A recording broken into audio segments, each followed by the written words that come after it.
Hey everybody, it's Jillian. So I didn't go on early this morning because I needed to just kind of think about stuff. A lot of things going on in the world, in the news, everywhere, and a lot of things many of us don't agree with. Um, we get lost in the gray areas, we get lost in our addictions, we get lost in our hormones, and a lot of us Jilly Juicers, those that are just newly starting Jilly Juice, those that have come back, are dealing with their own battles, with their own body, mind, and spirit.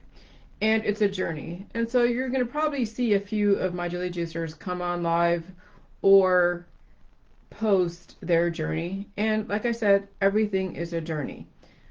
Um, the outcome of the journey through Jilly Juice is to stay alive. It is life.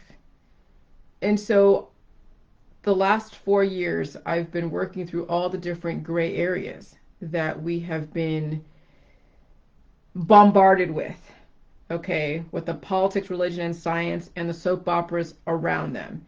And it's very easy to get caught up in the politics, religion, and science, and the soap operas around them, and then emoting energy around things that you don't agree with. And so, in a lot of ways, when you promote what you don't agree with, you're actually promoting the energy around it. And you are promoting it. You're giving it energy, you're giving it credibility, you're giving it life. Okay? And so I kind of knew that within the last couple of years. I mean, my energy healing crowd has always talked about the energy that you put out there, the energy that you promote is what you give life to. And it sounds great, and it sounds great theoretically when you haven't really, like, it sounds great theoretically even when your body, mind, and spirit hasn't been aligned. But I've found, even with my journey going through the evolution and the alignment of my body, mind, and spirit, I understood that, but I was still coming from the standpoint of the things that I didn't agree with. Okay? And so when you lead with things that you don't agree with, you are inevitably promoting it. Okay? What you focus on is what you promote. And that's a very hard concept because you want people to understand that if you do this, this is going to happen.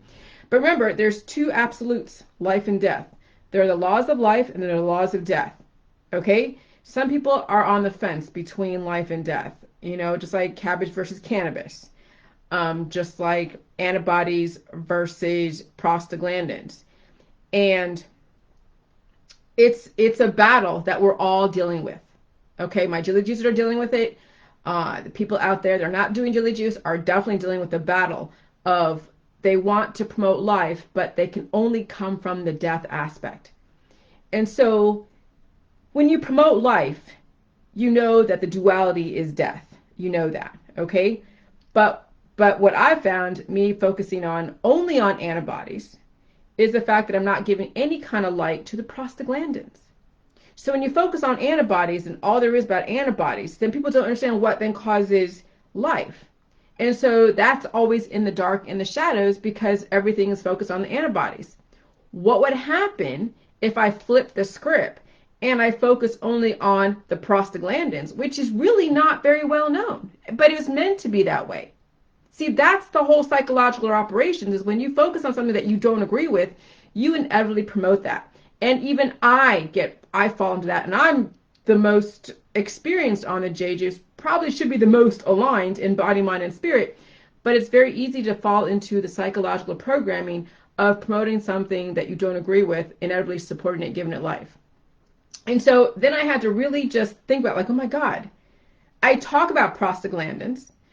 I think you probably know more about antibodies than you do about prostaglandins.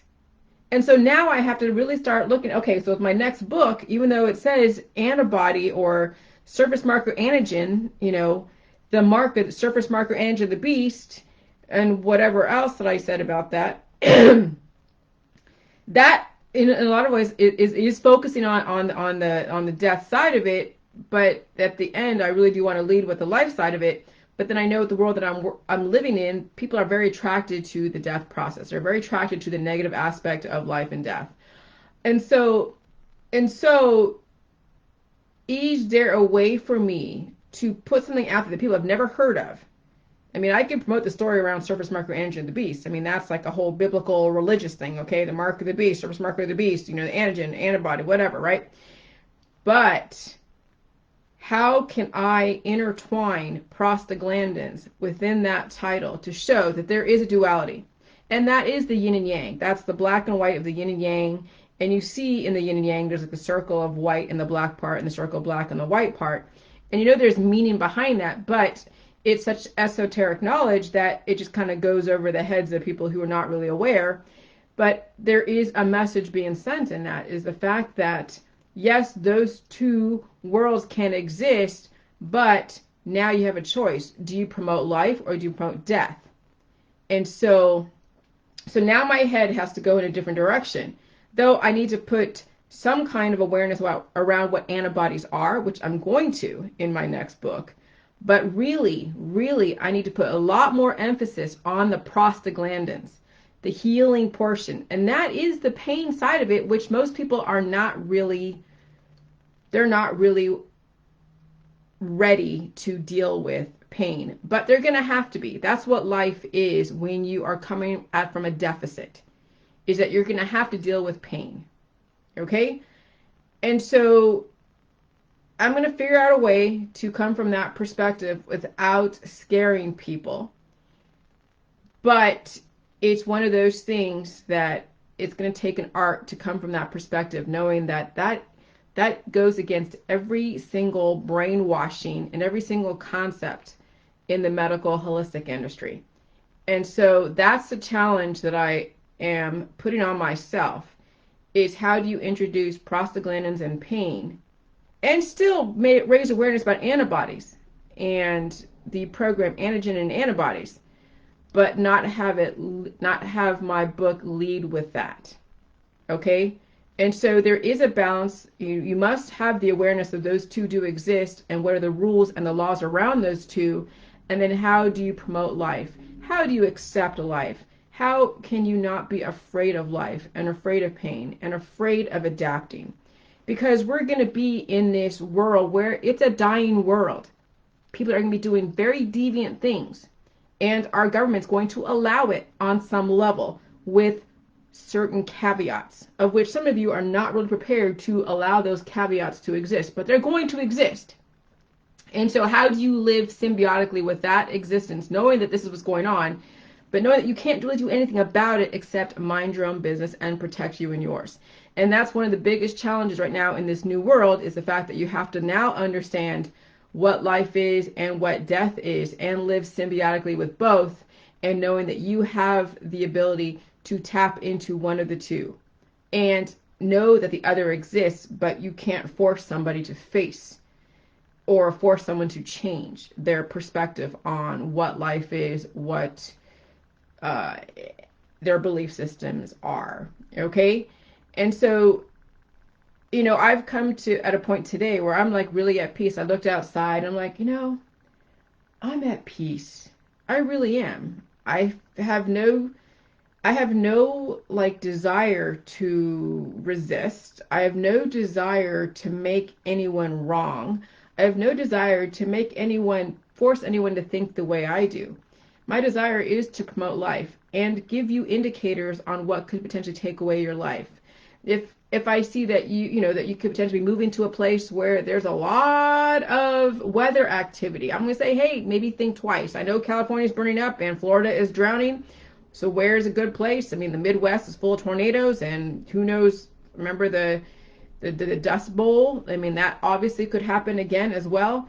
So it's almost like the Northeast is like the best place, not too close to the Great Lakes, but not too far away from water source. So it's like finding that right, happy spot where you can live and thrive, even though, yes, it's not in the most beautiful place like California, because California is beautiful, but it's burning up right now. It's being reconfigured, but it's not forever. At some point down the road, I mean, we don't know what the future is going to look like. We have an idea based upon those high-speed rails, But the whole point is to live through all of these changes. The whole point is to live through your adaptation, through your upset of homeostasis, through your evolution. The whole point is not to die for your belief system, not to die for your religion, not to die for your politics, but the whole point, or for your country, the point is to live for everything that you believe in. Okay? And so that's the whole point of Jelly Juice. And so I have been focusing a lot on antibodies and what's in the vaccines, but you have the potential to counter whatever's in the vaccines, whatever's being released from the vaccines from those who are doing the clinical trials, because you know that's going to happen. I mean, you've heard the news, they say that they're not going to have the vaccines roll out too soon, that they're still going through all these different phase 3 trials with different companies. So you know there's going to be people in your community that have taken part in the phase 3 trials that you won't know because they're not going to put it out there. You'll know here and there from some people who put it on Facebook, but you won't know people in your world who have been in contact with those that are in the phase 3 trials. So you know that J-Juice can release the excess antibodies as well as regenerate at the micro level. Okay, so I mean, I could say, oh, don't get a vaccine and watch out for those that are been newly vaccinated, but that's really not going to help you when you can't help your environment. But what I can do is help you adapt to your environment, and that's the only thing I can help you with. But I noticed there's a delay on my transmission, but that is my take on today. And you know, I did a bunch of paper purge in my office. I'm enjoying that my husband's home every day. I'm thinking how I'm going to, you know, what kind of foods I can cook him, playing with sauces, playing with different aspects and elements of a meal, and making it so tasty and just, you know, keeping my brain moving, of course, how I'm going to attack my book, on what perspective I'm going to come from. And so there's a lot going on in my world, and it's about creativity. It's about converting energy. And so if anything I can impart upon you guys today is you can take whatever energy is out there and convert it to your benefit and make it a life-giving energy versus a death-giving energy. You know, when you don't respond to those that are trying to create or promote death, then you actually are promoting life.